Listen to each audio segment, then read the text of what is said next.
Hello, gorgeous. Welcome to a very unusual episode of Gala Loves Everything, because this episode is a life update, and I don't really do these, as you are aware.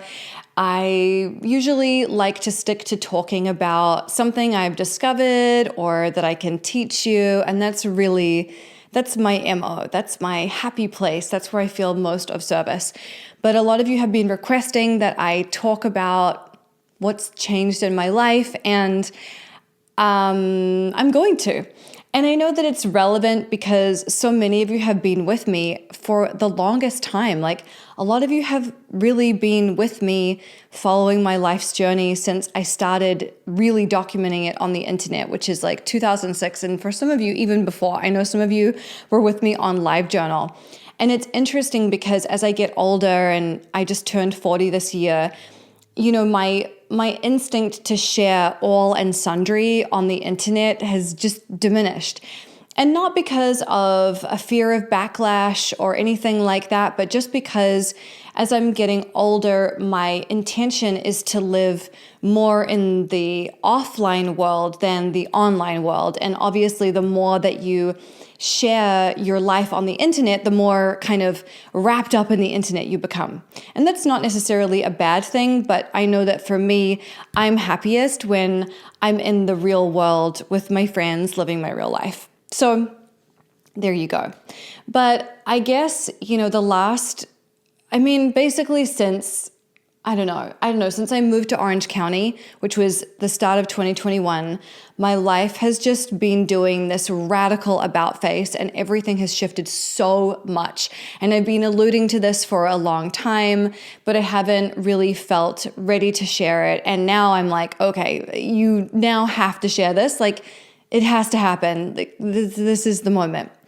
So a lot of you have followed along with the story of me being in Los Angeles and setting myself the challenge to go on 100 dates and meeting Le Poisson and building a relationship and a life with him.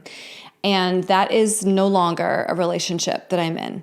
And it ended actually a really long time ago, but for a long time we were trying to make it work and putting in tons of effort and tons of energy and just really being unwilling to let it go because we could see what the potential was. The potential was so great. And in that relationship, I really decided that I had things that I needed to work on, and I did have things that I needed to work on in order to make myself a good partner.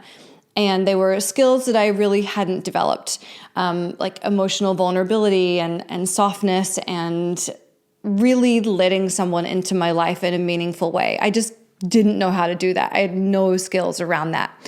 And so a couple of years ago, I really launched myself into this program of learning how to do that. And I did all kinds of things. I did hypnosis every week with Grace Smith. I did breath work with Hella Weston and Lucas Mack. I started microdosing. I was doing all this tapping and really learning and immersing myself in this new world of basically the world of emotions. And it was this crazy journey of firstly, I had to admit to myself that I had emotions. I had to be able to feel that they were there. Then I had to learn how to name them. And then I had to learn how to share them with someone else. And so it's been a really wild ride and wild adventure for me. And it's been tons of work, tons of energy, tons of time. And my intention with doing all of that was that this was going to help me create a beautiful relationship with Le Poisson, and that it was going to be our final relationship. That was who I wanted to be with, and I was who he wanted to be with, and that was the vision.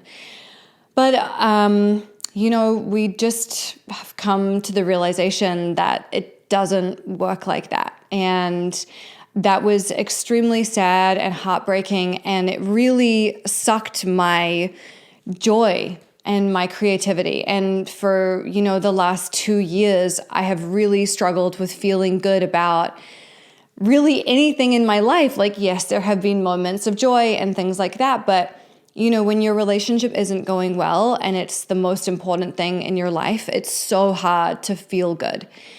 And so that came to an end. And once it did, I really started to come back to myself. And I didn't realize how much energy I was putting into that situation. And especially because the way I was looking at the situation, the way I was looking at the relationship was through a lens of scarcity and through a lens of, here's a problem that we're trying to solve.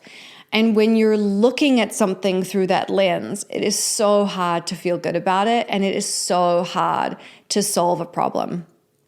And so when I stepped away from that and we took a little break from each other, we both were able to come back to ourselves in a really meaningful way and kind of remember who we both were.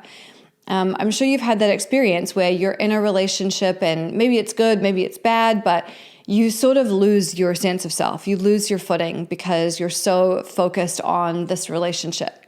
And so when I stepped away from it, I've really started pouring back into myself rather than pouring into the relationship, and realized how good my life is, how blessed I am, how lucky I am, how fortunate I am. And my life started to become colorful again. But when I was thinking about the fact that I was leading up to my 40th birthday and I wasn't in the place I wanted to be, and I was single and I didn't want to be single, I was just like, I do not want to be in California alone on my birthday. This fucking sucks. So I decided to, I stole Madeline away from her life and we went to Europe for the month. And Europe was amazing. And just before I went to Europe, I decided to get on the dating apps again, which I hadn't been on since 2020. And I had really struggled with dating in Los Angeles. It was brutal. It was so brutal. And I thought, well, I wonder what the men are like in Orange County. I don't even know what they're like.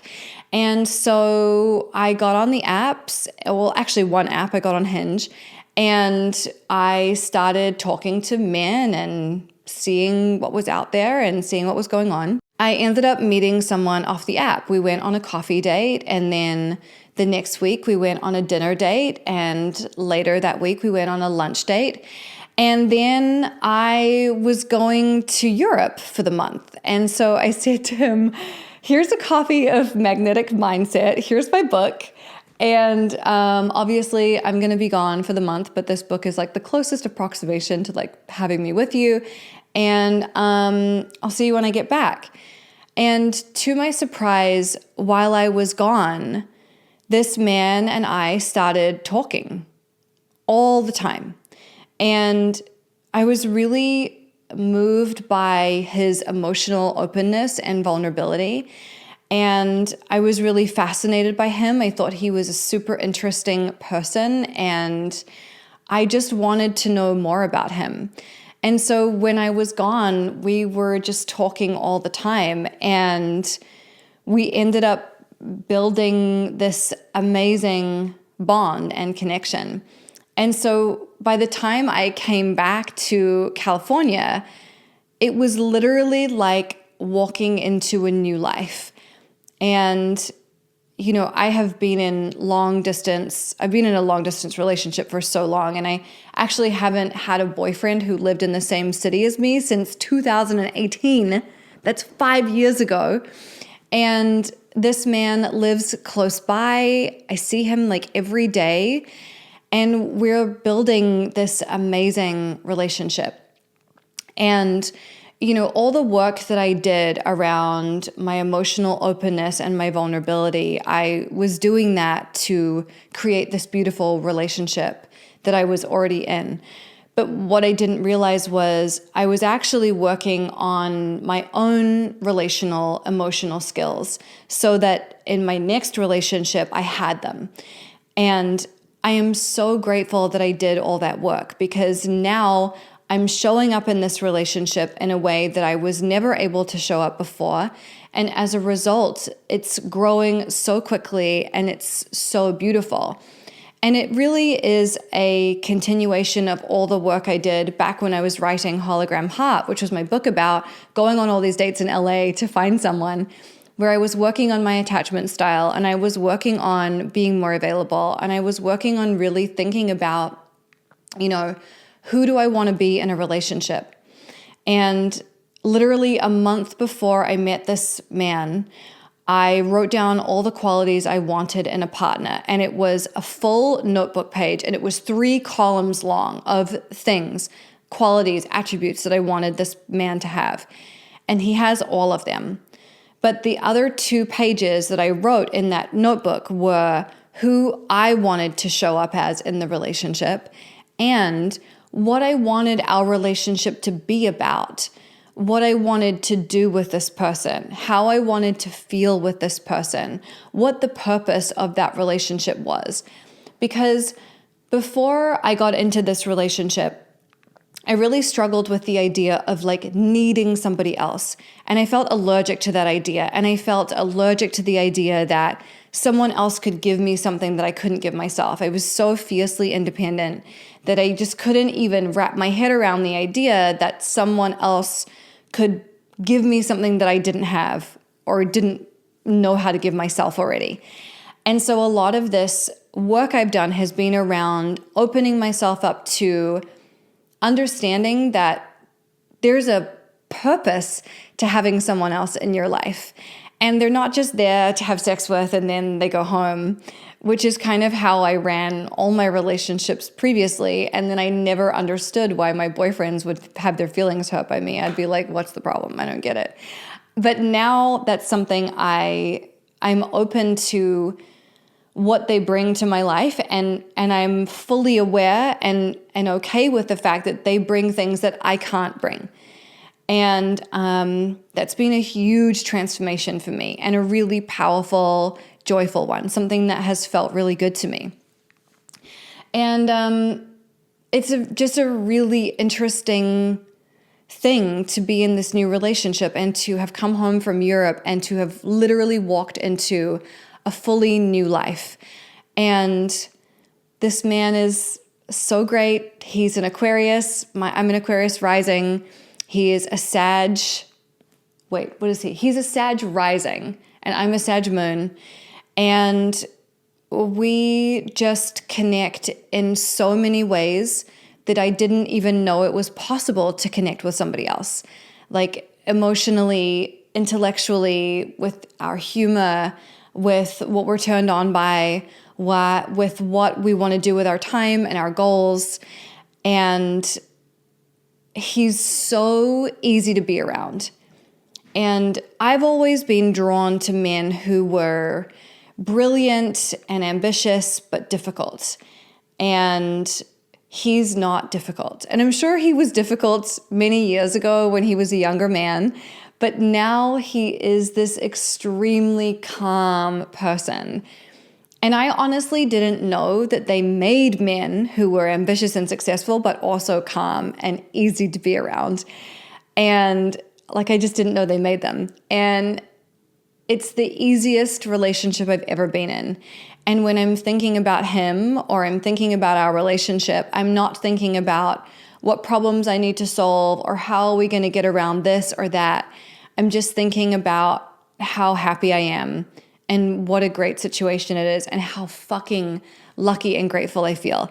And the fact that I found him so quickly is both mind-blowing and also, I think, testament to all the work I have done on myself around being happy in my own skin, around remembering who I am, around dealing with my attachment issues, around dealing with my emotional openness and vulnerability.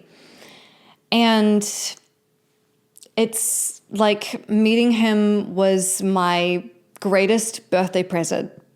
I can't think of a better gift. It's been so amazing. And he just makes me really happy. And yes, I'm writing a book about it. And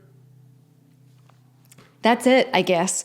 So I just wanted to update you on that. And I wanted to tell you where I'm at. And I also hope that if you're in a relationship that feels really hard, that maybe this turns on a light bulb for you around something. And also maybe if you are single and you're struggling with that, to give you some hope and some optimism that it will not always be that way. And my favorite lesson from this whole thing is that your life can change in an instant. That's my favorite fact, that one night you can go to bed and you're completely single, whatever, and the next day you can have a coffee date and walk away from it being like, holy shit, who did I just meet? And what is this going to be? So that's my life update, and I hope it brings you something of value. I don't do these often, so don't get used to them, but I just wanted to let you know where I'm at and what's going on in my life. So now maybe we can go back to talking about love and relationships and dating on my Instagram, because honestly, it's like the only thing in my head. It's the only thing I want to talk about right now. So now you're clued in. Now you're part of the inner circle. And that's it. I love you, and I will see you soon. Bye.